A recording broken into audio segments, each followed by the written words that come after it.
A small boy ran out of a convenience store parking lot, tears streaming down his dirty face, bare feet slapping against hot asphalt. He ran straight toward 10 Hells Angels standing by their motorcycles and grabbed the nearest vest with desperate hands. "Please, help! My mommy won't wake up! Please, you have to come!" The bikers looked at each other. They'd just stopped for gas and cold drinks on their way through rural Nevada. This wasn't part of the plan. But something in the boys' terrified eyes made every single one of them put down their drinks and listen. They had no idea their lives were about to change forever. Before we continue, tell us where you're watching from. And if you believe in standing up for those who can't protect themselves, subscribe to Bike Diaries. These stories remind us that real heroes don't always look like we expect. Reaper saw him first. The kid couldn't have been more than 7, skinny as a rail, wearing clothes 2 sizes too big and covered in stains. His dark hair stuck up in all directions, and he was shaking. Not from cold, but from terror so pure it made Reaper's chest tighten. "Whoa, slow down, son," Reaper said, kneeling. He was the club president, 58 years old, with a gray beard and eyes that had seen too much. "What's wrong?" "My mommy," the boy's voice cracked. "She's on the floor and she won't wake up, and I shook her and she won't open her eyes, and my baby sister is crying and I don't know what to do." Bull, the sergeant-at-arms, stepped forward. "Where's your house, kid?" The boy pointed toward a dirt road that split off from the highway, disappearing into scrub brush and desert. "That way, not far. Please, we have to hurry." Snake checked his watch. They were already running late for a memorial ride 2 counties over, a veteran's funeral, someone they all knew. Important. But he looked at the boy's bleeding feet, the desperation in his eyes, and he knew what they had to do. "How far?" Wrench asked. "Maybe 5 minutes if we run." The boy was already pulling on Reaper's vest.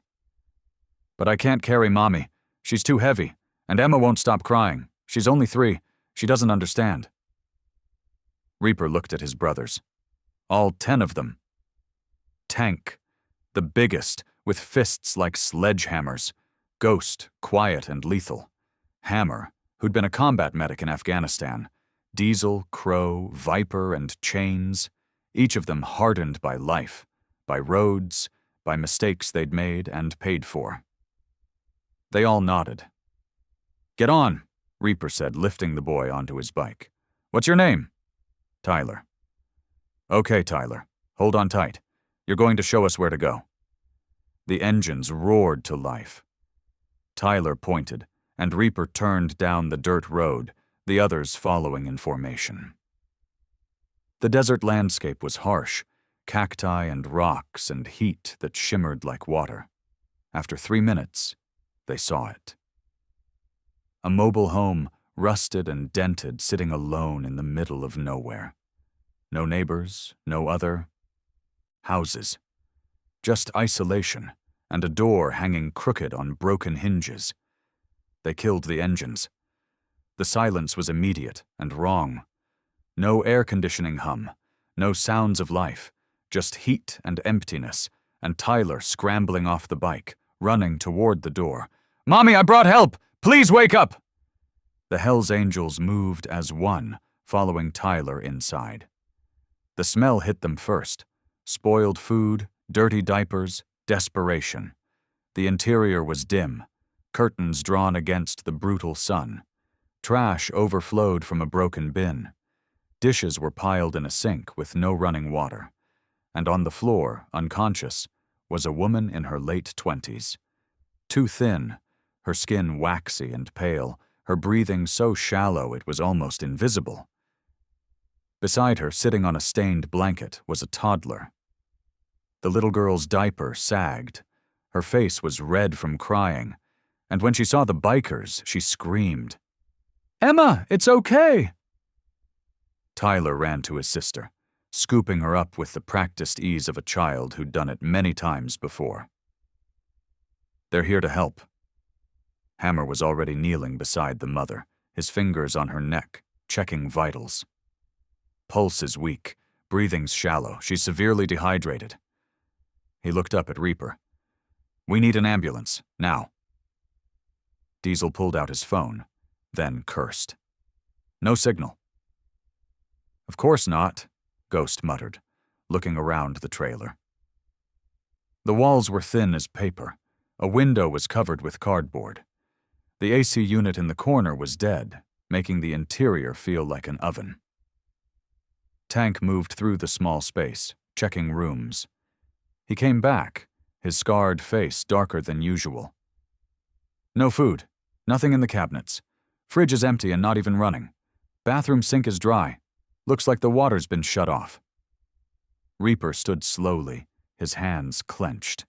He looked at Tyler, who was rocking Emma, trying to calm her cries. "Tyler, when did your mama stop waking up?" "This morning. She said she was just tired and needed to lay down. But then she wouldn't get up. I tried to wake her for lunch, but she wouldn't." Tears streamed down his face. "Is she dead? Please don't let her be dead." "She's not dead," Hammer said firmly. "But she's sick. Really sick. When did she eat last?" Tyler's face crumpled. "I don't know. Maybe yesterday? She gave me and Emma the last can of soup 2 days ago. She said she wasn't hungry." The bikers exchanged looks. This wasn't just neglect. This was survival mode. A mother starving herself to feed her kids. "Where's your father?" Bull asked, keeping his voice gentle. Tyler's expression hardened, a look too old for his young face. "Gone. He left last month. Said he couldn't do this anymore. Said we were too much trouble." Snake felt rage coil in his gut. He'd seen a lot in his 46 years. Done things he wasn't proud of. But abandoning your kids? That was a special kind of evil. "Reaper," Hammer said quietly. "We need to get her to a hospital. She needs IV fluids, electrolytes, medical attention. She could have organ damage from malnutrition." "Right." Reaper made a decision. "Diesel, Crow, you two head back to the highway. Find a signal. Call 911 and tell them we need an ambulance at..." He looked at Tyler. "What's the address, son?" Tyler recited a route number and mile marker. Diesel and Crow were already moving. "The rest of us search this place," Reaper continued. "I want to know what we're dealing with." What they found made Bull want to punch something. In Tyler's room, barely bigger than a closet, there was a mattress on the floor with no sheets, just a thin blanket covered in what looked like marker drawings. Tyler had drawn his family, stick figures of a mom, a boy, and a little girl. No father. The dad had been scribbled out with angry black lines. Emma's room had a broken crib and a pile of dirty diapers. No clean ones left. No wipes, no formula. In the mother's room, they found bills. Past due notices stacked like accusations. Electric, final notice. Water, disconnection. Rent, eviction warning. And at the bottom, a letter from the father, dated 3 weeks ago. "I can't do this anymore. You're on your own." Tank picked up the letter, his jaw clenched. "Son of a..." "Don't," Ghost said quietly, his eyes on Tyler standing in the doorway, still holding Emma. "Not in front of the kid." Reaper walked over to Tyler. "How long has it been like this? No food, no water?" "Water stopped last week. Electricity 2 weeks ago. Daddy left 3 weeks ago." Tyler's voice was mechanical, reciting facts. "Mommy kept saying he'd come back, that he'd bring money, that everything would be okay, but he didn't come back." "What have you been eating?" "Whatever was left. Some crackers, a jar of peanut butter. I gave most of it to Emma because she's little." Tyler looked at his unconscious mother. "Mommy said she'd figure it out. She said she'd get money. But then she got too tired. And I didn't know what else to do except try to find help." Hammer crouched beside the mother again, adjusting her position. "Tyler, you did exactly right. You saved your mama's life. You understand that? If you hadn't gotten help, she might have died today." Tyler started crying then. Not the desperate tears from earlier, but the exhausted sobs of a child who'd been holding it together for too long. Reaper gathered him close, this tiny stranger who'd trusted them when he had no one else. "We got you now, son. You and Emma and your mama, we got you. If you're moved by this story, hit that subscribe button for Bike Diaries. Your support helps us share more stories about everyday heroes." The ambulance took 45 minutes to arrive. In that time, the Hells Angels did what they could. Viper had a first aid kit and gave the mother small sips of water, trying to rehydrate her slowly. Chains found a working convenience store 15 miles away and came back with diapers, formula, bread, and lunch meat. Tyler ate like he was starving, because he was. Emma drank her bottle and immediately fell asleep in Tank's massive arms, finally feeling safe enough to rest. When the paramedics arrived, they confirmed what Hammer already knew: severe dehydration, malnutrition, possible organ damage. They loaded the mother onto a stretcher. "The children," one paramedic said. "They'll need to go into protective services." "No!" Tyler screamed, trying to run after his mother. "We stay together, you promised." Reaper caught him gently. "Hey, easy. Nobody's splitting you up." But he said, "I know what he said." Reaper looked at the paramedic. "These kids have family. They're with us." The paramedic looked skeptical at 10 bikers in leather and patches. "Are you relatives?" "We're their family now," Bull said flatly. "That's all that matters." "It doesn't work like that. Child services will need to—" "Then call them," Ghost interrupted. "Call whoever you need. But these kids stay with us until their mother wakes up. Non-negotiable." The paramedics exchanged glances. One of them shrugged. "Your funeral. But someone's coming to check on this." As they loaded the mother into the ambulance, Tyler climbed in beside her. "I'm coming too." "Son," the paramedic started. "He's coming," Reaper said firmly. He looked at Snake. "You ride with them. Don't let that boy out of your sight." Snake nodded, climbed into the ambulance without asking permission. The paramedics were too tired to argue. After they left, the remaining bikers stood in the scorching desert heat, looking at the broken-down trailer that had been this family's home. "So," Diesel said, "what now?" Reaper looked at the trailer, at the eviction notice on the door, at the emptiness of everything. "Now we fix this." They spent the next 3 hours calling in favors. Wrench knew an electrician who owed him money. He called in the debt, and the guy agreed to get the power back on. Hammer called a veterans organization he volunteered with, explained the situation. They agreed to cover the water bill. Crow knew a property management company owner. Turned out the landlord was willing to work out a payment plan if someone vouched for the family. Crow vouched.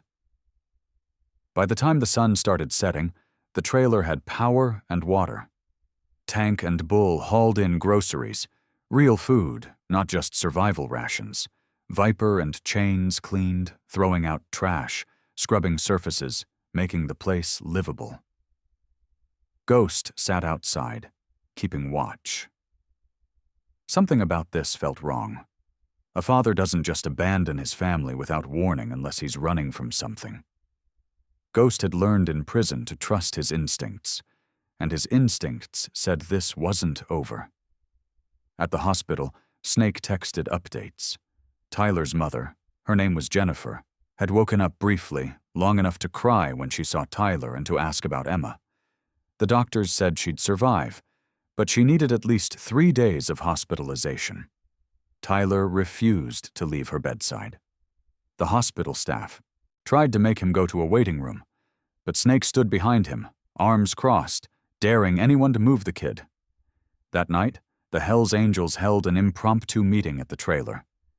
Emma was asleep in a crib they'd bought and assembled. Tyler was at the hospital with Snake and his mother. The others sat on mismatched furniture, drinking lukewarm beer and trying to figure out what came next. "We can't just leave them," Viper said. "Mother's going to be hospitalized for days. Someone needs to watch Emma." "And someone needs to stay with Tyler," Hammer added. "Kid's been through hell. He needs stability." "We've got the memorial ride tomorrow," Diesel reminded them. "Already missed half of it today." Silence fell. The memorial was important. A brother from another chapter had died, and they'd promised to be there. But so was this. Reaper stood up. "Here's what we do. Half of us go to the memorial, represent the club. The other half stays here. We rotate. Nobody leaves this family alone until we know they're okay." "For how long?" Chains asked. "However long it takes." Bull nodded slowly. "I'm in." One by one, the others agreed. Tank volunteered to take first shift with Emma. Hammer offered to coordinate with doctors about Jennifer's care. Ghost said he'd look into the father's whereabouts. Over the next 3 days, the Hells Angels transformed from a motorcycle club on a ride to a makeshift family unit. They learned to change diapers, make bottles, tell bedtime stories. Tank, the most intimidating of them all, became Emma's favorite. She called him Big Bear and refused to let anyone else hold her. Tyler was harder. He was polite but distant, like he was waiting for them to leave, to prove that adults always abandon you eventually. Reaper spent hours at the hospital, just sitting with him, not pushing, just being present. On the 3rd day, Jennifer was well enough to talk. Reaper sat beside her bed while Tyler slept in a chair, exhausted from keeping vigil. "Why are you doing this?" Jennifer's voice was weak but clear. "You don't know us." "Your son asked for help," Reaper said simply. "We don't ignore that." "I can't pay you. I don't have anything." "Didn't ask you to pay." Jennifer's eyes filled with tears. I tried so hard. After Marcus left, I looked for work, but nobody wants to hire someone with no address, no phone, no references.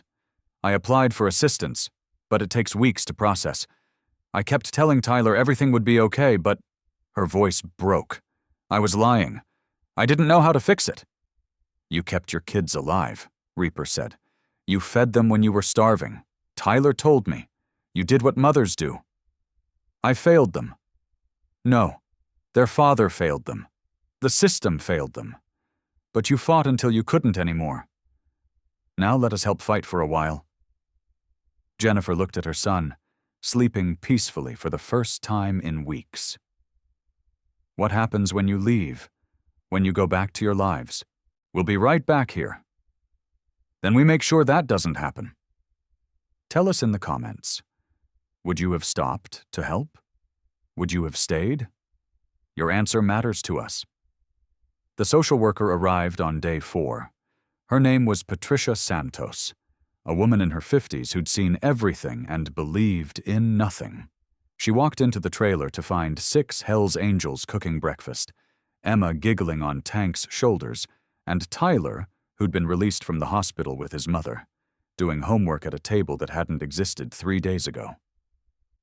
"This is highly irregular," Patricia said, her clipboard already filling with notes. "Life's irregular," Bull replied, flipping pancakes.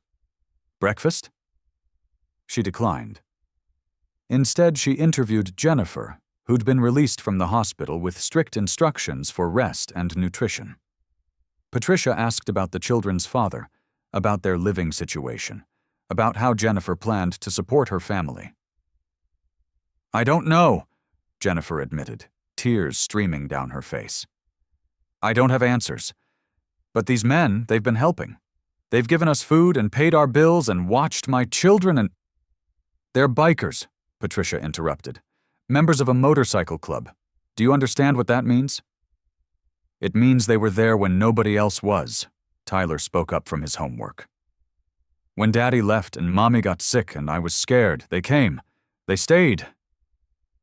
Patricia looked at the boy, at the clean clothes he wore, at the food on his plate, at the way he sat protectively close to his mother. Tyler, has anyone hurt you? Made you uncomfortable? No. Tyler's voice was fierce. They're good people. Better than the people who were supposed to help us. The social worker spent 2 hours evaluating everything. She checked the refrigerator, the water pressure, the electricity. She spoke with each biker individually, running background checks on her tablet. Finally, she sat down with Reaper outside. 3 of you have records: assault, drug charges, 1 weapons violation. All in the past, Reaper said. We did our time, changed our lives. The system doesn't trust bikers with vulnerable children. The system didn't show up when these kids were starving. We did. Patricia was quiet for a long moment. I should remove the children. Standard procedure. Mother was unconscious, home was unlivable, father abandoned them. Should. But will you?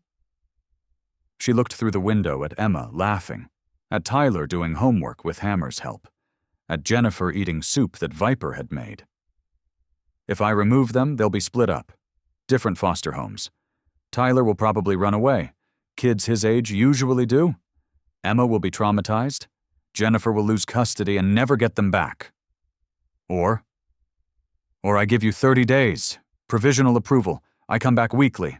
Any sign of danger, neglect, inappropriate behavior, they're gone. Understood? Reaper nodded. Understood. Patricia stood, gathering her things. Don't make me regret this. Those kids have been through enough. After she left, Jennifer collapsed in tears. Not from fear, but from relief so overwhelming it physically hurt. Tyler hugged her, then ran to hug Reaper, then Bull, then each biker in turn. You're staying? Tyler kept asking. Really staying? We're staying, Reaper confirmed. What they didn't know was that Ghost had been busy. He'd used his contacts, some legal, some less so, to track down Marcus, the father who'd abandoned his family. Found him in Las Vegas, living in a decent apartment, working a decent job, spending money on himself while his kids starved. Ghost made a call to a friend in the Vegas chapter. Got a guy who needs a visit. 2 days later, Marcus walked into a police station and signed away all parental rights. Nobody asked why he had 2 black eyes and a broken nose. Nobody cared. The 30 days became 60, then 90. The Hells Angels rotated shifts, making sure Jennifer and the kids were never alone. They helped Jennifer get a job at a diner where Crow's cousin was the manager. They enrolled Tyler in school properly, bought him supplies, helped with homework. Emma celebrated her 4th birthday with a party the bikers organized. Cake, balloons, presents. She wore a tiny leather vest that Chains had made, with her name embroidered on it. Tyler stopped being distant. He laughed again, played again, trusted again. He asked Reaper if he could call him Uncle Reaper, and Reaper had to excuse himself to the bathroom for a minute to deal with something in his eye. 6 months later, Patricia closed the case. You beat the system, she told Reaper. Most don't. We didn't beat anything. We just showed up. A year after that day in the desert, the Hells Angels organized a charity ride, their biggest yet. 200 bikers from multiple chapters, raising money for families in crisis. At the front of the formation rode Reaper, with Tyler sitting in front of him, wearing his own helmet and grinning like he'd won the lottery. Behind them rode Tank, with Emma strapped safely in a special seat, her hands in the air, screaming with joy. Jennifer watched from the starting line, healthy now, strong now, crying tears of gratitude. The ride ended at the mobile home, which had been renovated, painted, made into a real home. A banner hung above the door. Welcome home. Tyler ran to his mother, throwing his arms around her. This is the best day ever. Jennifer looked at the bikers surrounding her family, these rough men who'd become uncles and guardians, and the family she'd never had. Thank you, she whispered. For everything. Thank us by living, Reaper said, by being happy, by teaching your kids that when they're scared and alone, there are still good people in the world. That's all we want. If this story reminded you that heroes come in unexpected forms, please subscribe to Bike Diaries, share this video, and tell someone today that kindness still exists. 5 years later, Tyler stood at middle school graduation, giving a speech about overcoming adversity. He talked about the day his father left, about his mother's illness, about being 7 years old and terrified. And then he talked about running into a parking lot and finding 10 strangers who became family. "Heroes don't always look like superheroes," Tyler said, his voice strong. "Sometimes they look scary. Sometimes they have tattoos and ride motorcycles and have pasts they're not proud of. But they're heroes because when a kid asked for help, they said yes. And they kept saying yes every day after." In the audience, 10 Hells Angels sat in the back row, wearing their cleanest clothes, but still looking like exactly what they were. Several of them wiped their eyes. Nobody commented. After the ceremony, Emma, now 8, ran to Tank and hugged him. "When I grow up, I want to ride motorcycles and help people, just like you." Tank, this massive man who'd spent time in prison and done things he regretted, knelt down and said quietly, "Then that's what you'll do, and we'll teach you." Jennifer stood with Reaper, watching her children laugh and play, healthy and safe and loved. "I never said it enough. Thank you for that day, for every day after." "You said it plenty," Reaper replied. "But if you really want to thank us, there's one more thing." "Anything." "We're starting a foundation, helping families in crisis before they fall apart. We need someone who understands what it's like, someone who survived it." Jennifer's eyes widened. We want you to help us help others. Pay it forward." She nodded, unable to speak. The foundation, called Tyler's Hope, launched 3 months later. In its first year, it helped 40 families: emergency food supplies, rent assistance, job placement, counseling. Everything Jennifer and her kids had needed but couldn't find until 10 bikers appeared in a parking lot. 10 years after that desert day, Tyler joined the Hells Angels as a prospect. At 21, he'd earned it. Not through family connection, but through character. Reaper stood beside him as he received his vest, thinking about the terrified 7-year-old who'd grabbed his jacket and begged for help. "Proud of you, kid," Reaper said quietly. "Learned from the best," Tyler replied. Emma was in high school now, volunteering with Tyler's Hope, planning to study social work in college. She wore her childhood leather vest sometimes, the one that said Honorary Hells Angel, as a reminder of where she came from and who saved her.